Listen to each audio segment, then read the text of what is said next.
یونان کشتی حادثے کی تحقیقات کے لیے جوڈیشل کمیشن قائم کرنے کی لاہور ہائی کورٹ میں درخواست دائر۔ وفاقی حکومت سمیت دیگر فریق پہلے بھی کشتیاں ڈوب چکی ہیں، انسانی اسمگلرز کے خلاف کارروائی نہیں ہوتی، درخواست گزار کا موقف۔ ذوالفقار علی بھٹو کیس میں عدالتوں کی جانب سے فیئر ٹرائل تقاضوں کو پورا نہیں کیا گیا۔ بھٹو کیس میں چیف جسٹس یحییٰ آفریدی کا اضافی نوٹ جاری۔ ٹانک اور D I Khan high risk علاقے قرار، وہاں تمام ججز کے ساتھ سیکیورٹی ہونی چاہیے۔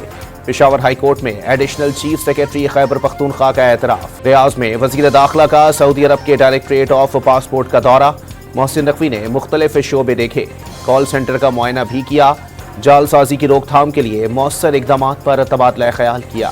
اوگرا نے گیس کی قیمت بڑھانے کی منظوری دے دی، سندھ اور بلوچستان کے لیے گیس 25%، اسلام آباد، پنجاب اور خیبر پختونخوا کے لیے اضافہ 8.71% ہوگا۔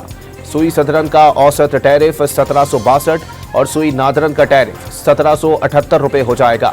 نئے نرخوں کی حتمی منظوری وفاقی حکومت دے گی۔ پاکستان نے پہلے ون ڈے میں جنوبی افریقہ کو 3 وکٹوں سے شکست دے دی۔ سائم ایوب نے شاندار سنچری سکور کی، سلمان آغا 82 رنز سکور کرنے اور 4 وکٹیں حاصل کرنے پر پلیئر آف دی میچ قرار۔ اے این ایف نے ملک بھر میں 7 کارروائیوں میں 1 کروڑ روپے سے زائد کی منشیات پکڑ لی، 5 ملزمان کو گرفتار کر لیا۔ اور لاہور سمیت پنجاب بھر میں انسداد پولیو مہم کا تیسرا روز، 2 دن میں 1 کروڑ سے زائد بچوں کو پولیو کے قطرے پلائے گئے۔